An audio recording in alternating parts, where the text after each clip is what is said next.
जिंदगी में जरूरी है समय का सदुपयोग। स्वरूपानंद बापू। कुशीनगर जनपद के हाटा तहसील क्षेत्र के विकासखंड मोती चक्र के ग्राम सभा देवरार पिपरा में चल रहे 9 दिवसीय रामकथा के दौरान श्रोताओं को रामकथा का रसपान कराते हुए कथा व्यास स्वरूपानंद बापू जी ने कहा कि मनुष्य की जिंदगी बहुत ही भाग्य से मिलता है, इसके लिए देवता लोग भी तरसते हैं। हम सभी का परम सौभाग्य है कि हम मनुष्य के रूप में जन्म लिए। वह तभी सार्थक होगा जब हम अपना कुछ समय संतों की संगति में व्यतीत करें। संत समागम में कथा श्रवण कर रहे ग्रामीण मधुवन तिवारी, उपेंद्र तिवारी, दीनानाथ सिंह, राजेंद्र पांडे, श्रीनिवास मिश्रा, राम सुरेश शर्मा, स्वामीनाथ मद्देसिया, राम निवास पांडे के साथ ही आकाशवाणी एवं दूरदर्शन के कलाकार ओम प्रकाश पांडे जी आदि कथा को सुनाते हुए कथावाचक की सराहना भी की।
जटाओं का मुकुट गले से सर्पों को निकाला, सिर में लगा दिया कि समझो यही दूल्हे का मौत तैयार हो गया। छोटे छोटे सर्पों को कानों में लगा दिया कि समझो यही दूल्हे का सोने का कुंडल हो गया। छोटे छोटे सर्पों को हाथों में लपेट दिया कि समझो यही दूल्हे का सोने का कंगन हो गया। भगवान शिव ने ही दिया था, जो संपदा शिव राम नहीं दीन दिए दसवा। तो शंकर जी ने रावण को सोने की नगरी दी, लेकिन फिर भी शंकर जी ने गहना अपना कैसे पहना है? सर्पों का। कारण क्या है? शंकर जी ने दुनिया के लोगों को सावधान किया कि देखो भैया, हमारे यहां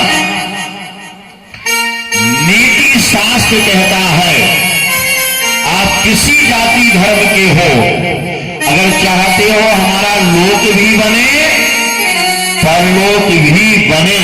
संतों ने कहा ध्यान देना, बचपन में बोले विद्यार्जन, बचपन में क्या कमाना जरूरी है? विद्या। जवानी में धनार्जन, बोले जवानी में धन कमाना भी जरूरी माना गया है। और बुढ़ापे में केवल धर्म कमाना चाहिए। हमारे यहां कहावत है, बाढ़े पुत्र बोले बचपन में विद्या कमानी चाहिए, जवानी में धन, और बुढ़ापा केवल कोई हो, माताएं हो, बड़े बूढ़े दादा हो, हम हो, कोई हो, बोले बुढ़ापा केवल धर्म में लगाना चाहिए। मैं प्राय कथाओं में कहा करता हूं, कई बार हम आप देखते रहते हैं ना, घर में एक नहीं 4 बहुएं आ जाए। हमारे संत कहा करते हैं, घर में बहू आ जाए तो सास सबसे पहला काम क्या करे? बोले बोलना तो बिल्कुल कम कर दे। जिस घर में बहू आ गई हो, अगर यहां सास बैठी हो तो मेरी बात बहुत ध्यान दे, या आवे घर में बहू आ जावे, सास सबसे पहला काम क्या करे? बोलना बिल्कुल कम कर दे। रोज 4 घंटा मौन रहे, हफ्ते में 1 दिन मौन रहे। हम कई बार कई बहू को पूछा करते हैं कि सास की सेवा करती हो, तो कई बहुएं कहती मैं सेवा तो खूब करूं, खाली ये बोले ही ना।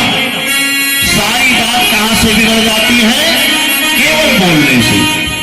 संतों ने कहा बहू आ जाए, सास सबसे पहला काम क्या करे? बोलना बिल्कुल कम कर दे।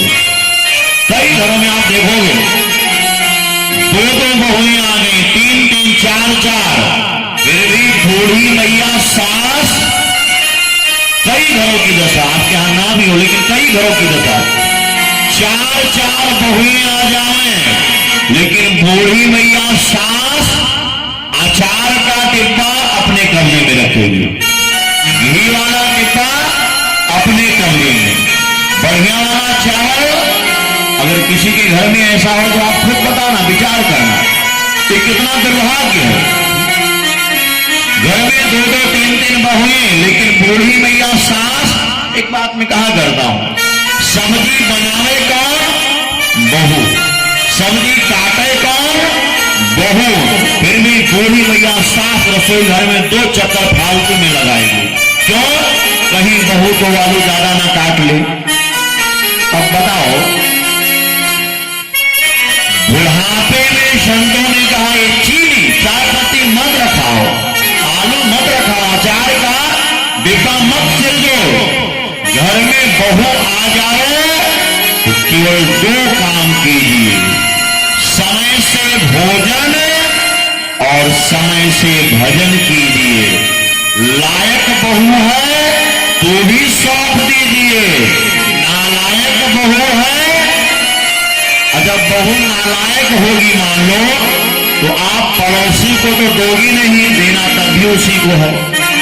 तो जब देना उसी को है तो लायक है तो भी सौंपो, नालायक है।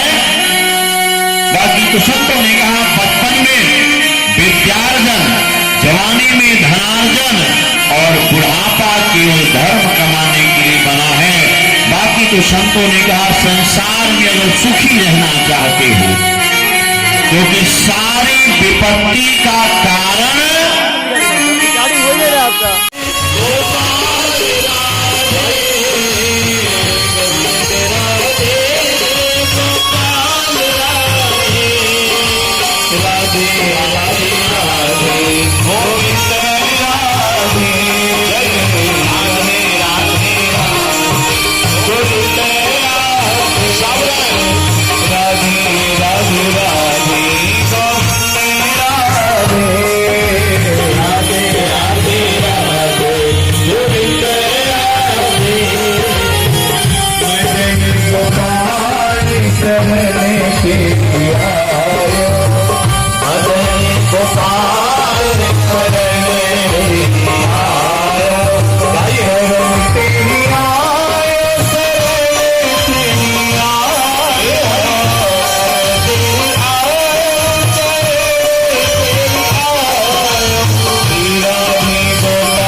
Bye.